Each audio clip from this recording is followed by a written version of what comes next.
சென்னையில் செயல்படும் ரஷ்ய கலாச்சார மையத்தை வைத்து பல தொழிலதிபர்களிடம் கோடிக்கணக்கான ரூபாய் முதலீடு மோசடி செய்ததாக ஏற்கனவே 9 பேர் கைது செய்யப்பட்ட நிலையில் தற்போது 10வது நபராக ரஷ்ய கலாச்சார மையத்திற்குள் உள்ள இந்தோ ரஷ்யன் வர்த்தக மற்றும் தொழில்துறை சபையின் பொதுச் செயலாளர் தங்கப்பன் கைது செய்யப்பட்டுள்ளார்.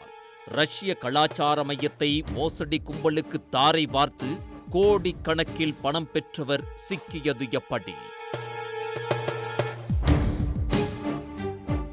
ரஷ்ய அரசு இந்தியாவில் முதலீடு செய்ய திட்டமிட்டுள்ளதாகவும் 2000 கோடி ரூபாய் வரை முதலீடு கிடைக்கும் என கூறி சென்னையைச் சேர்ந்த தொழிலதிபரிடம் 7 கோடி ரூபாய் வரை மோசடி செய்த வழக்கில் முக்கிய நபரான அருண்ராஜ், மதன்குமார், ரூபா உள்ளிட்ட 9 நபர்களை சென்னை மத்திய குற்றப்பிரிவு போலீசார் கடந்த ஆண்டு கைது செய்து சிறையில் அடைத்தனர்.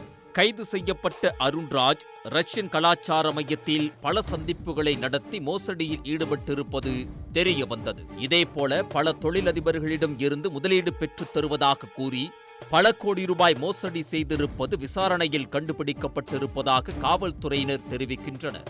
முதற்கட்டமாக கௌஷிக் என்ற தொழிலதிபரிடம் சுமார் 7 கோடி ரூபாய் மோசடி செய்தது தொடர்பாக அருண்ராஜ் உட்பட 9 பேர் கைது செய்யப்பட்ட நிலையில் ரஷ்யாவிலிருந்து குறைந்த விலையில் தங்கம் வாங்கி தருவதாக கூறி சுபாஷினி என்ற தொழிலதிபரிடம் 1 கோடியே 20 லட்சம் ரூபாய் மோசடி செய்த வழக்கில் மத்திய குற்றப்பிரிவு போலீசார் அருண்ராஜ் மற்றும் கூட்டாளிகளை கைது செய்தனர்.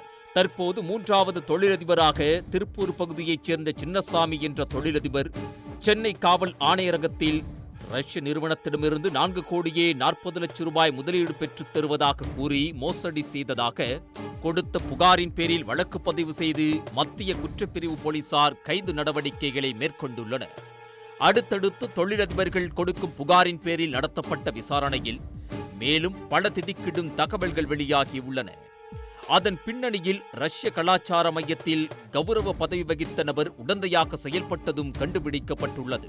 இந்த வழக்கில் கைது செய்யப்பட்ட அருண்ராஜ் ரஷ்ய கலாச்சார மையத்திற்குள் அமைந்துள்ள இந்தோ ரஷ்ய வர்த்தக மற்றும் தொழில்துறை சபையின் பொதுச் செயலாளர் பதவியை வகிக்கும் 68 வயது தங்கப்பன் ரஷ்ய கலாச்சார மையத்திற்கு தெரியாமல் மையத்தில் உள்ள இந்தோ ரஷ்ய வர்த்தக மற்றும் தொழில்துறை சபையில் அருண்ராஜுக்கு துணைத் தலைவர் என்ற கௌரவ பதவியை மோசடியாக வழங்கியது தெரிய வந்துள்ளது. ரஷ்ய தூதரகம் மற்றும் அதன் கீழ் வரும் கலாச்சார மைய அதிகாரிகளுக்கு தெரியாமல் கைது செய்யப்பட்ட அருண்ராஜ், ரூபா உள்ளிட்டவர்கள் சேர்ந்து ரஷ்ய கலாச்சார மையத்தில் அல்ட்ரா மெட்டல் இம்பெக்ஸ், இந்தோ ரஷ்யன் பிசினஸ் அசோசியேட்ஸ், பே1 இன்வெஸ்ட்மெண்ட் மற்றும் பிரகவி என்டர்பிரைசஸ் போன்ற பல போலி நிறுவனங்களை நடத்த ஒரு பகுதியை தங்கப்பன் வழங்கியுள்ளார். இதற்காக ஒப்பந்தம் போட்டுக்கொண்டு மாதம் 1,58,000 என தீர்மானித்து 2021ஆம் ஆண்டு முதல் 2024ஆம் ஆண்டு வரை சுமார் 4 கோடி ரூபாயை தங்கப்பன் பெற்றிருப்பது உறுதியாகியுள்ளது. இதனால் இந்த மோசடி வழக்கில் 10வது நபராக அவரையும் போலீசார் கைது செய்து சிறையில் அடைத்துள்ளனர். ஏற்கனவே அருண்ராஜ் உள்ளிட்ட கைதானவர்களின் வீடுகளில் நடத்தப்பட்ட சோதனையில் 476 சவரன் தங்க நகை, 400 கிலோ வெள்ளிப் பொருட்கள், 14.5 லட்சம் ரொக்கம், 11 சொகுசு கார்கள் கைப்பற்றப்பட்டுள்ளன. இவர்கள் அடிக்கடி ரஷ்யாவிற்கு சென்று வந்தால் ஏதேனும் சட்டவிரோத பண பரிமாற்றம் நிகழ்ந்துள்ளதா, வேறு தொழிலதிபர்களிடம் மோசடி செய்துள்ளனரா என விசாரணை செய்ய அருண்ராஜ், அவரது கூட்டாளிகள் மதன்குமார், ரூபா ஆகிய 3 பேரை 4 நாட்கள் போலீஸ் காவலில் எடுத்து மத்திய குற்றப்பிரிவு போலீசார் விசாரணை மேற்கொண்டனர். இந்த விசாரணையில் விழிஞ்சம் கடற்கரை பகுதியில் 327 கிலோ போதைப் பொருள் மற்றும் ஆயுதங்கள் கடத்தப்பட்டது தெரிய வந்தது. இந்த விவகாரத்தில் தீவிரவாதிகள் தொடர்பு இருக்கிறதா என்ற கோணத்திலும் விசாரணை நடைபெற்று வருகிறது. உடனுக்குடன் செய்திகளை தெரிந்து கொள்ள சன் நியூஸ் பெல் ஐகானை கிளிக் பண்ணுங்க.